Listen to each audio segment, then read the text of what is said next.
Quinta-feira, 16 de julho de 2026, hora do Café com Cossenza, que entrega tênis fresquinho toda manhã, sempre com informação e opinião embasada, filtrada, com o devido contexto. Já dá aquele like, favorito Café no seu player de podcast ou no YouTube para receber notificação toda manhã bem cedinho.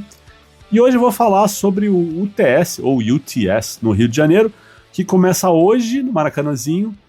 Vou falar também sobre o documentário de Novak Djokovic, que foi anunciado há pouco tempo, e vou fazer uma lista dos meus documentários de tênis preferidos, já que é o assunto, né? E no fim vou responder as perguntas dos apoiadores. Hoje tem pergunta sobre Guto, tem uma dúvida sobre a possibilidade de São Paulo voltar a receber um ATP. Vamos falar sobre isso. Mas comecemos pelo UTS no Rio. Hoje, Maracanãzinho, é legal de ver? É legal. É gincana? É uma vibe gincana. Né? É feito para ser entretenimento, tanto quanto competição. Acho até que é um pouco mais de entretenimento. É a ideia do Patrick Mouratoglou. Ele é um cara que é muito marqueteiro, não tem como fugir disso, e não é necessariamente uma crítica, é só uma característica. Tem gente que gosta, tem gente que não. E assim, ele sempre teve essa tese de que o tênis precisa ser mais divertido, mais dinâmico e tal, e ele criou esse circuito para apresentar o tênis dessa maneira, para vender o tênis dessa maneira e para ter eventos assim divertidos, eventos de fim de semana. As regras são completamente diferentes de uma partida de tênis normal, contagem de pontos é outra, tem cartão, tem quartos, tem morte súbita, é meio loucão assim, são jogos, né, rápidos, quadras só de simples, e tudo bem, sabe? Agora é o seguinte, quem vai para esse evento, para o UTS, tem que saber que a vibe é essa. Então quem for nessa vibe vai se divertir, vai curtir o evento, porque os jogadores são bons. Agora, se a pessoa vai esperando um torneio de tênis tradicional, sério, jogos extremamente competitivos, como é no circuito mundial, aí talvez a pessoa se decepcione, porque não é essa a proposta. Tá? A proposta é ser um negócio divertido, engraçado, e com bons lances, com belos pontos também, porque os caras são bons jogadores, né? Não vem qualquer um ali. Né? Então, quem vai ver o UTS no Maracanãzinho tem que ir nesse espírito, sabe? Abraça o espírito da coisa e aí você vai gostar, porque os jogadores são bons, né? Tem potencial ali para a coisa ser divertida. Aí você pode perguntar, mas Alexandre, você não é você que fica reclamando de gincana? Eu reclamei da gincana do US Open, quando o US Open transformou o torneio de dupla mista, que era um torneio tradicional, em um negócio avacalhado. Mas, e aí eu acho grave, tá? Mas quem me segue sabe que eu elogiei, por exemplo, o que o Australian Open fez esse ano. Na semana anterior ao torneio, a semana anterior às chaves principais, eles fizeram aquele One Point Slam, que era um torneio gigante com partidas só de 1 ponto. Eles tiveram exibições, eles tiveram torneios de engraçadinhos, todo tipo de evento para encher quadra e para apresentar o tênis. É entretenimento. E aí é super válido, sabe? Foi excelente. Tudo que eles fizeram na Austrália esse ano foi excelente. Então, assim, dá para fazer o negócio ser divertido, sem ser avacalhado, né? E sem bagunçar o que é para ser um torneio sério, como era o torneio de duplas mistas do US Open, como, né, os outros 3 slams respeitaram o torneio de duplas mistas, né, os torneios de duplas mistas nessa temporada. Então não tem por que mudar. E outra, voltando a falar do UTS aqui, ele não é feito para concorrer com o circuito, né? Ele é feito para ser um evento de fim de semana, divertido, com grandes jogadores, só isso. Não é algo que se propõe a substituir nada, e eu acho que ele cumpre o seu papel. Então, entendam o que vocês verão na TV ou no Maracanãzinho e tende a ser divertido, sabe? É basicamente assim que a gente tem que olhar para, não só para o UTS, mas para todos esses torneios ou exibições que existem paralelamente, como foi aquele torneio de Las Vegas, do 1 milhão lá, que o João Fonseca jogou, que era só match tie break. Válido também, é entretenimento, não é para substituir o circuito, não é para mostrar que, não vai provar nada para ninguém do tipo, não, é mais divertido assim, ou é melhor assim. A proposta não é essa. É como torneios de equipes também, né, aquelas IPTLs da vida, enfim. Né, a Lever Cup não tá para substituir nada, a Copa Davis também não, a United Cup não, cada uma tem seu espaço, seu propósito né, suas intenções. E é isso. O UTS tem o seu e é um nicho e beleza. Agora, os jogos de hoje, passando a programação lá no Maracanãzinho. 6 da tarde, Mutê contra Grigspor.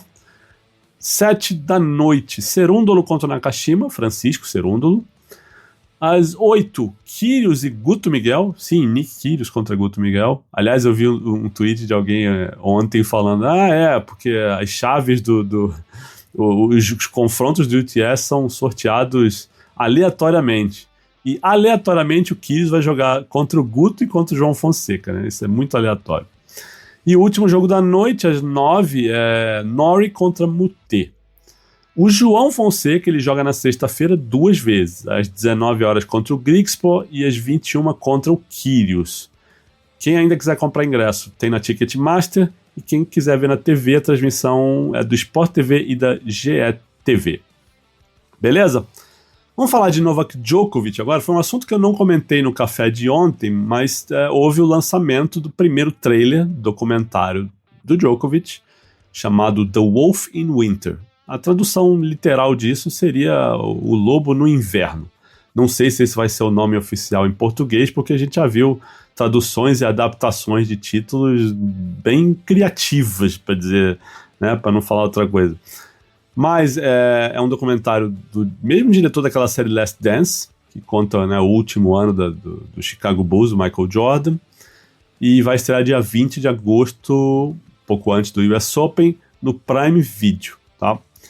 O que esse documentário promete? Cenas de bastidores, um olhar revelador, assim, entre aspas, sobre o Djokovic. O trailer é legal, é um pouco dramático demais pro meu gosto, mas, assim, é só minha opinião, tá? Mas me parece que a ideia do documentário é realmente essa, né? Dramatizar a história do Nole. Não que precise ser excessivamente dramatizado, porque a gente sabe, né?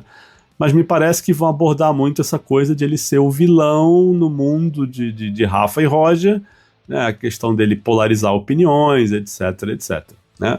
Bora esperar para ver o que sai daí. Mas né? já gerou um hype interessante.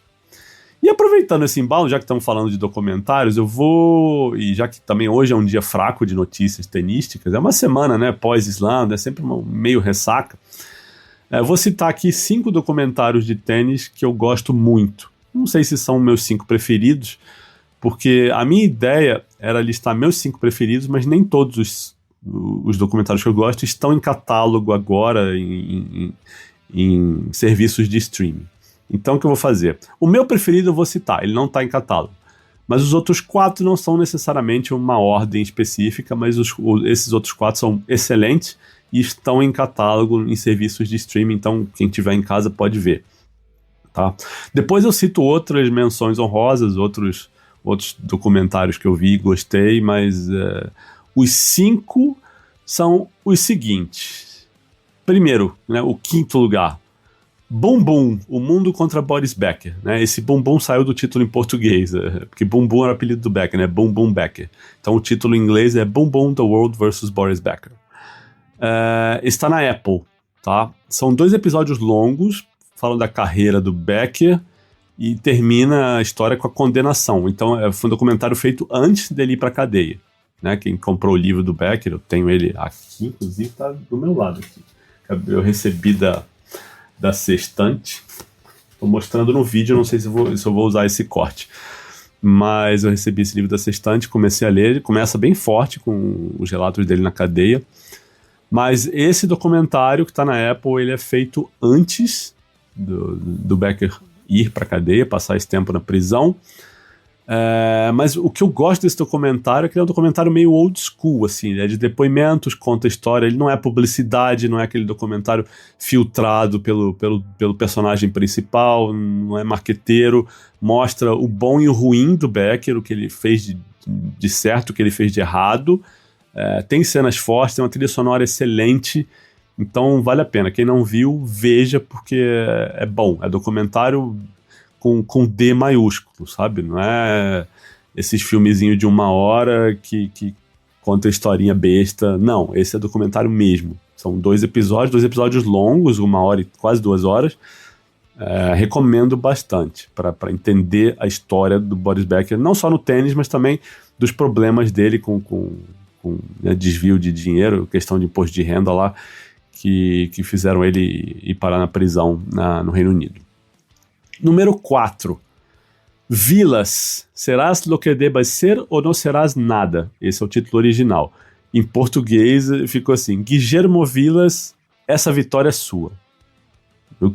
Entendem o que eu falei sobre adaptações originais, assim, diferentes?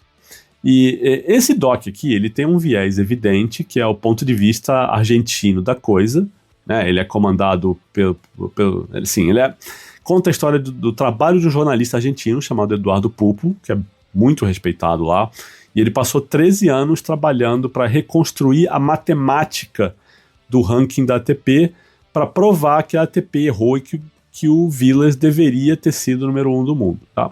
Não é um doc só sobre a carreira do Vilas. Fala sobre a carreira do Vilas, fala bastante, passa por isso, mas ele é mais um relato dessa jornada do Eduardo Pupo, ele e um matemático chamado Marian Silpan, não sei se é Silpan ou Tilpan, eu não lembro agora, mas eles levantaram essas provas, esses números, refizeram as contas, e é muito legal, porque conta essa história, mas também tem áudios do Vilas falando, em áudios que vêm de fitas cassete que o Eduardo Pupo tem guardadas.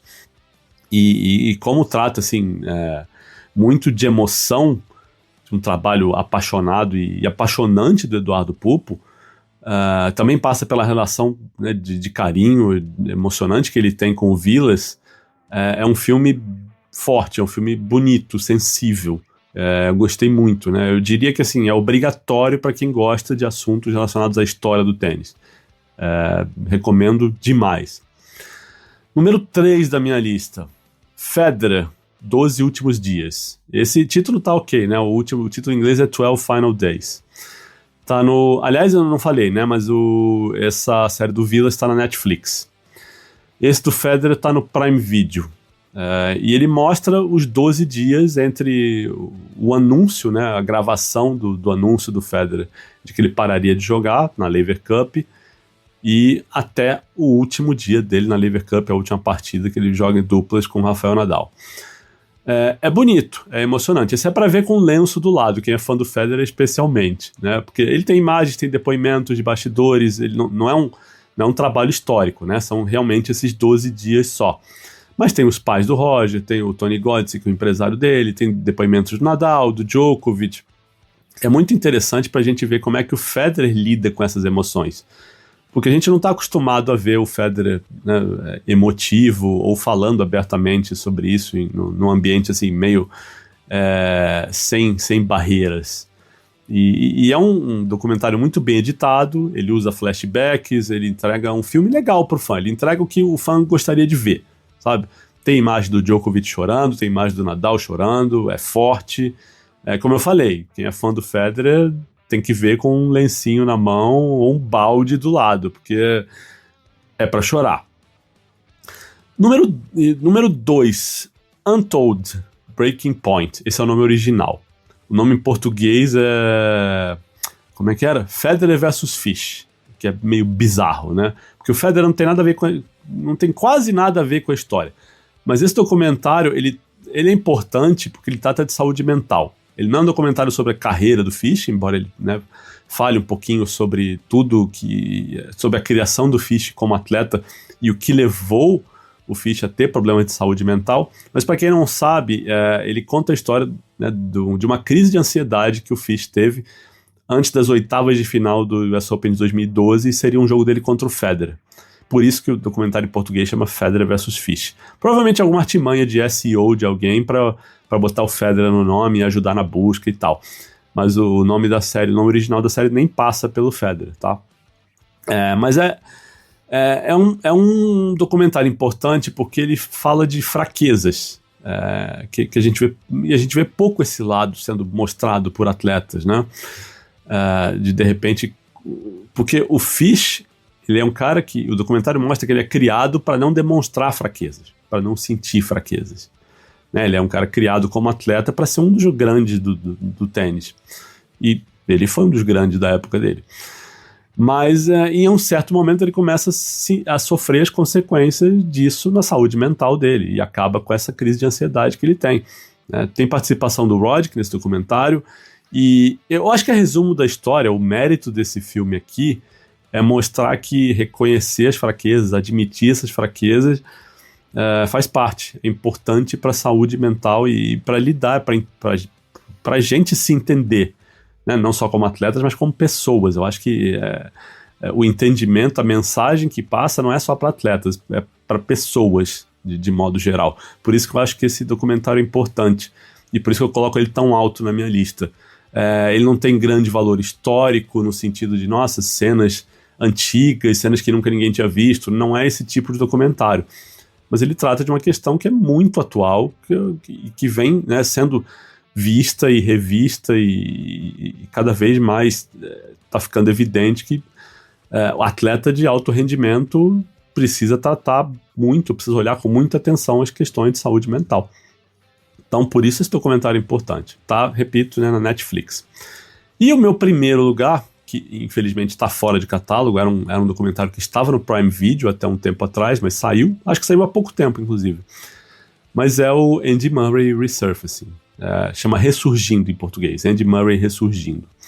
E esse é foda porque não é um resumo de carreira, ele é um filme sobre um atleta que está lutando e buscando todas as alternativas para seguir competindo e tratar e se recuperar de uma lesão no quadril que era gravíssima. E por isso que é um documentário forte, um documentário carregado de emoção também. Acho que esse filme fez muita gente mudar a opinião sobre o Murray, ou pelo menos passar a olhar o Andy Murray sob um prisma diferente, de uma maneira diferente. Foram quase 2 anos de gravação e não é filtrado, não é marqueteiro. Tem trechos do Andy falando pro celular, sozinho, falando com ele mesmo. Tem um trecho que é gravado, né, ele num quarto de hotel às 5 da manhã, falando, triste e preocupado, vendo que o fim estava perto. E tem uma cena dele chegando em casa, depois de vencer a primeira rodada de duplas em Queens, que é muito legal. Tem a emoção de ver o Andy andando na direção da câmera, sorrindo, feliz, dizendo, né, que estava sem dor, que sentiu que venceu. Nossa, é forte, é bonito. Esse é daqueles, assim, no meu caso, muito fã do Andy Murray, é pra ver com o lenço na mão também. Pra quem não é, talvez não toque tanto assim, né, no coração, mas pra mim foi muito forte, Na época eu fui reler meu texto sobre esse documentário, tá no Saque Voleio até hoje, eu chamei de visceral esse filme, e eu não gosto muito nem de usar visceral, porque eu acho que foi muito utilizado e banalizaram e tal, mas ele mexe com as emoções de quem vê, e né, quem estiver vendo com um pouquinho tentando, né, entender a sensibilidade da coisa. Então é fantástico. O personagem Andy Murray ajuda, a história está bem contada, os depoimentos são valiosos, tem cenas de cirurgia dele vendo, assim, tem coisas muito íntimas ali. Então é muito, muito, muito, muito bom. Então, se alguém conhecer algum amigo que tenha gravado, ou se alguém quiser caçar nesses sites de torrent, vale muito a pena ver. Ou, de repente, espera aparecer em outro serviço de streaming. Beleza?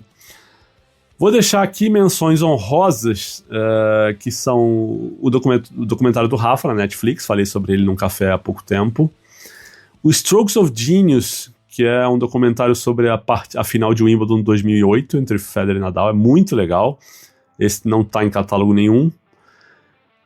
Tinha um documentário sobre a Althea Gibson na Netflix, muito tempo atrás, saiu de catálogo, mas se alguém achar em algum lugar, veja, porque vale a pena, é um pedaço importante da história do tênis e falando de movimento negro, tem de questões raciais e de feminismo também, então é um documentário importante. Tem um documentário interessante ainda no Prime Video, que é sobre a academia do Rafael Nadal, chama Rafa Nadal Academy, se vocês buscarem por isso vocês acham lá, inclusive a Yala participa, né, novinha lá, mas mostra como a academia funciona, basicamente. É interessante para ver a filosofia de como é o trabalho lá, eu acho válido. Não é um grande documentário, mas é interessante. Eu não vi, estreou na Netflix agora há pouco tempo, Chris and Martina, que é o documentário conta a história da Chris Evans com a Martina Navratilova.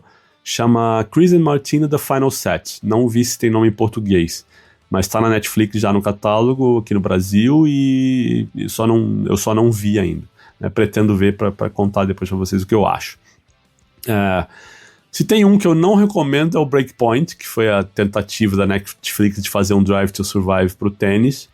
Acho que eles erraram feio em muitos aspectos ali, foi superficial, erraram nas edições, tem edição de ponto que é mal feita, e as histórias, acho que eles não acertaram a mão nos personagens, em como contar certas histórias, então esse decepciona.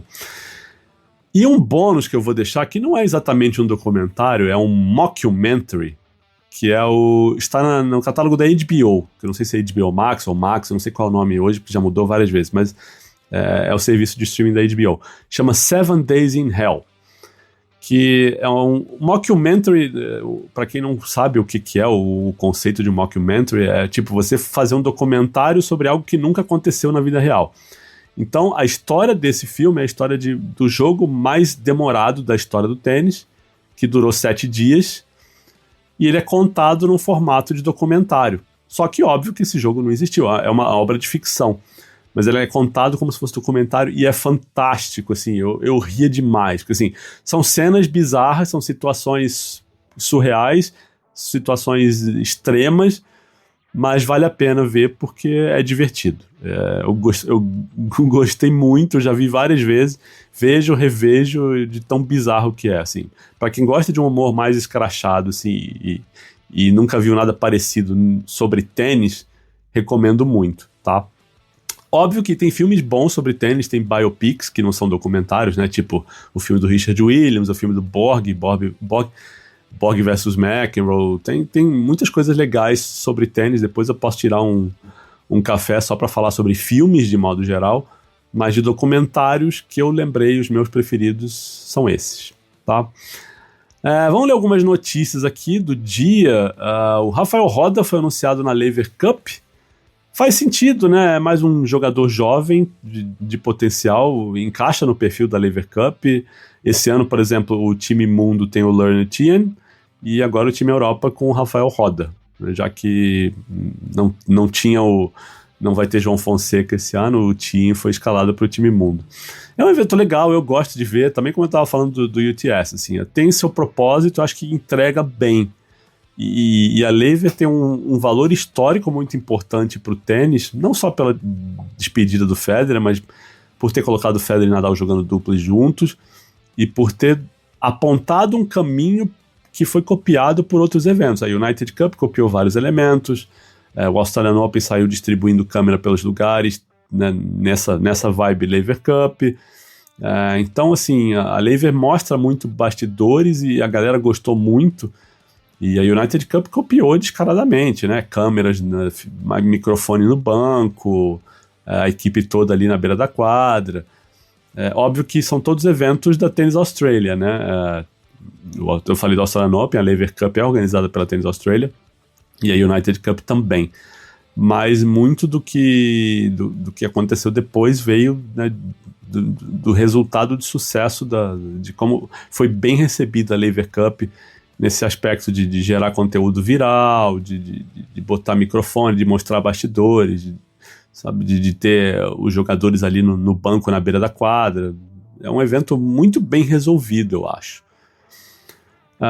E ontem também teve um caso raro de um tenista que foi suspenso por corrupção, recorreu à Corte Arbitral do Esporte e teve a suspensão aumentada, que é muito raro. Normalmente a CAIS, né, a Corte Arbitral do Esporte, reduz sentenças. Nesse caso, aumentou. Foi o francês Samuel Bensoussan. Ele estava suspenso por 1 ano e 11 meses, estava envolvido num caso de apostas, né? Era um sindicato, uma quadrilha, na verdade, baseada na Bélgica. Várias pessoas envolvidas com essa quadrilha já foram presas, já foram suspensas. E ele tinha pego 1 ano e 11 meses de suspensão. A Corte Arbitral do Esporte reavaliou o caso e aumentou para 3 anos. Ou seja, esse aí se arrependeu profundamente de recorrer. Outro anúncio recente da ITIA, que é a Agência de Integridade do Tênis, foi a suspensão por 1 ano do Facundo Bagnis, o argentino, né? Foi outro caso de contaminação cruzada. E foi defendido por um advogado brasileiro, inclusive, mesmo advogado que defendeu o Bellucci, mesmo advogado que defendeu o Demoliner, que também foram casos de contaminação cruzada.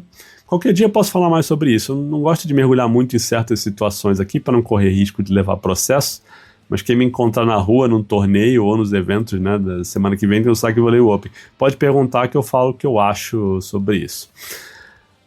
Vamos terminar com perguntas dos apoiadores. São 2 perguntas do Rui Mendes aqui. Uma que ele mandou ontem, eu esqueci, passou batido aqui, mas eu separei para hoje.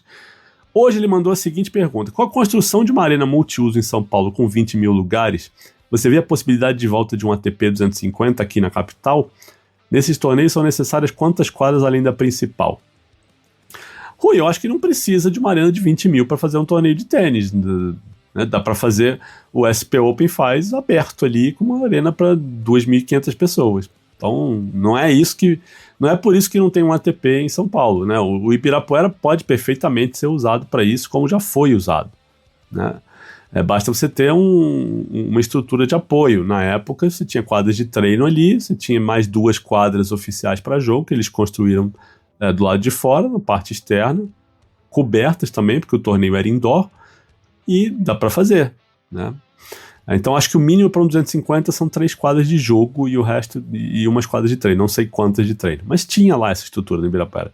Então assim, não precisa de um lugar, de uma arena para 20 mil pessoas, até porque tem que ver se do lado de fora dessa arena tem uma estrutura para você fazer mais 2 quadras e botar quadras de treino, né? Não é necessariamente o tamanho da arena que vai mudar isso, né? De repente tem que ver onde é feito, se tem espaço, para as pessoas circularem, como é que vai ser, né? Eu acho que não é por isso que São Paulo não tem um ATP 250, né? Certamente não é. E outra coisa, né? Com o calendário do jeito que tá, com essa possibilidade de mudar Rio e Buenos Aires para quadradura a partir de 2028, de repente mudar de data até, né? A gente não sabe. Pode ser que vá ali para pré-US Open ou pós-US Open, não sei. Mas tá tudo muito incerto. Mas, repito, não é por falta de lugar que São Paulo não tem um ATP 250, né? Tanto que existe um WTA 250 no Vila Lobos. Então dá para fazer, quando, né, tem que saber fazer. E a outra pergunta que o Rui mandou é a seguinte: você concorda com o entusiasmo do Paulo Cleto com o Guto Miguel? Ele disse que o forehand dele já é uma grande arma, tem outros bons golpes e precisa melhorar o saque. A vitória dele nas simples de Roland Garros juvenil teria mudado o patamar das análises e previsões, sendo agora possível antever um caminho mais promissor no circuito para ele, com progresso mais rápido?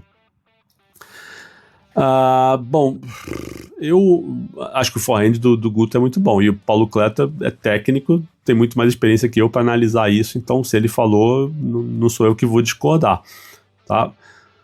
O que eu acho é que a amostra do Guto em torneios profissionais ainda é pequena, né? Ele começou a ter alguns resultados melhores em Challenge recentemente, mas são poucos torneios, então vamos com calma. Não acho, pelo menos assim, para mim, ele ganhar Roland Garros juvenil não mudou a previsão ou o que eu achava dele em relação ao circuito profissional, né? Eu acho que ele tem potencial, já achava antes de Roland Garros e acho depois dele tomar a primeira rodada em Wimbledon, ou segunda rodada, não lembro agora. Mas para mim também não muda nada. Então eu sempre bato nessa tecla. É importante a gente ter equilíbrio. Não é porque o cara ganhou um slam que ele virou o maior fenômeno da história, e não é porque ele toma uma primeira ou segunda rodada que ele virou um fiasco, um fracasso, um vexame, uma decepção, sabe? Então resultados são bacanas, são bons e ruins, mas eles não dizem tudo, tá? É basicamente isso que eu tenho para falar, sabe? Eu gosto do Guto, acho que ele é um cara confiante, não chega a ser arrogante, convencido, mas é um cara que confia muito no taco dele, no tênis que ele tem, e isso é meio caminho andado para muitas coisas na carreira. Gosto dele, acho que ele tem um futuro interessante pela frente, né? Mas tênis tem muito intangível, né? Tem questões físicas, questões pessoais, questões de saúde mental, tudo isso precisa ser bem trabalhado. Então, né, se tiver tudo redondinho ali, né, e não tenho por que achar que não, pelo menos não nesse momento, ele está bem orientado, Santos Dumont, pelo Kiki Grangeiro, tem o Léo Azevedo ali também no RTB. Até onde eu sei, a família é boa. Então, cara, é esperar. Dá tempo para ele trabalhar e sem ficar enchendo o saco, pressionando, falando toda semana, né? Então, paciência, equilíbrio, mas acho que vem coisa boa por aí. Beleza, gente? Então, e um recado, tá? Eu já falei com os apoiadores do blog ontem. No fim do café eu falei sobre implicâncias que torcedores têm com tenistas. Cara, o Rui já mandou uma lista enorme, a Michela já mandou, o Marcelo Margoni já mandou. Eu vou fazer um café, não sei se essa semana ou na próxima, mas só comentando as implicâncias que vocês têm, vocês apoiadores, têm com tenistas. Se quem não for apoiador quiser mandar um comentário no Spotify ou no Instagram, pode mandar também que eu comento, mas vai ser... vou gravar um café só sobre implicâncias que torcedores têm com tenistas. Vai ser interessante, vai ser divertido. Já tem muita coisa engraçada aqui que mandaram, cara. Eu tô adorando. Mas é isso, gente. Uma ótima quinta-feira para todo mundo. Um abraço.